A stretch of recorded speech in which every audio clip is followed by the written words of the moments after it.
Hi everyone, welcome back. Tonight I'm finally going to harvest this bed of onions that we planted together, so I thought I'd bring you along while I harvest them and we can see what size onions we got of the three varieties that we planted here. The three varieties were we planted a white onion, candy onion, and a plain yellow onion. I'm going to take the onions and I'm going to dry them out the best I can for the ones that can be stored. A lot of them will probably get cut up and put in the freezer though. They're not looking very big. I still call it good for my first year of harvesting onions.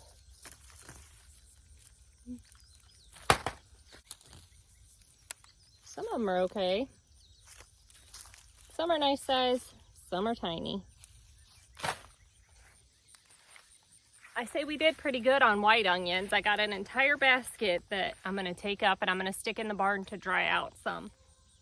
Next, I'm going to harvest the candy onions. That's what's right in the middle of this bed.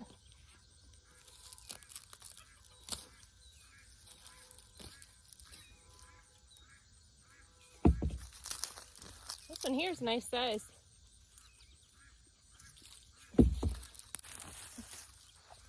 Wish they were all at least this size. Lucky wants to take a bite. A lot of the candy onions are bigger than some of the others.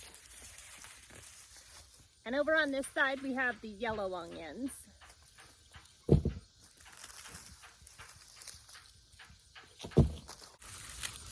It's always nice to have a helper out in the garden.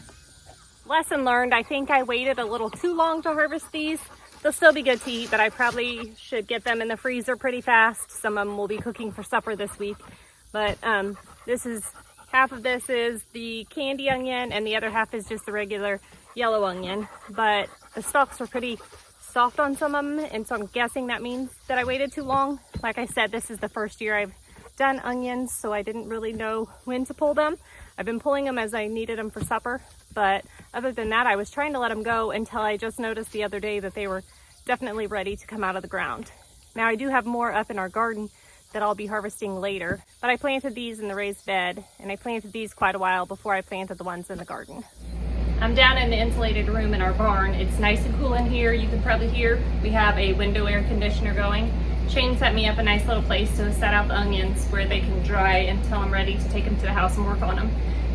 It's just the beginning of a work week. It's a Monday and I'm going to be busy working all week, and so I don't know that I'll have a lot of time to put them in the freezer, so I thought it was best to sit them out, let them start drying, and then as I have time I'll take some to the house, and not only will I be freezing them, but I'll also be using them for supper throughout the week.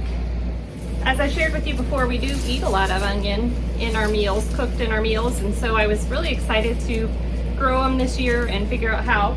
And so gardening's all a learning experience for me. Every year I like to grow something new and see what works, what doesn't work, what I'm doing right and wrong. I know now that I like the raised beds for the onions. Those were a lot easier to weed than the ones that I stuck in the ground. The ones in the ground have the weed cover around them, and it's still really hard to weed them. It was super easy though for the ones that were in the raised bed. You could just walk up and pick the weeds out. So we'll be making another raised bed next year for onions. And I also know next year to get them out of the ground a lot sooner. Andrea came and helped, and we got all the onions laid out. We have this whole thing over here, and then we have another section over there. So hopefully these will all get dry in this nice cool room. We have ceiling fans going, and then we're gonna turn a box fan on them, and hopefully they'll dry out some and we'll get them used up before they go bad. Thanks for joining us today while we dug up our onions that you guys planted with us. I hope you enjoyed seeing the process, and seeing what I did wrong I hope helps you guys learn what not to do. See you guys next time. Bye.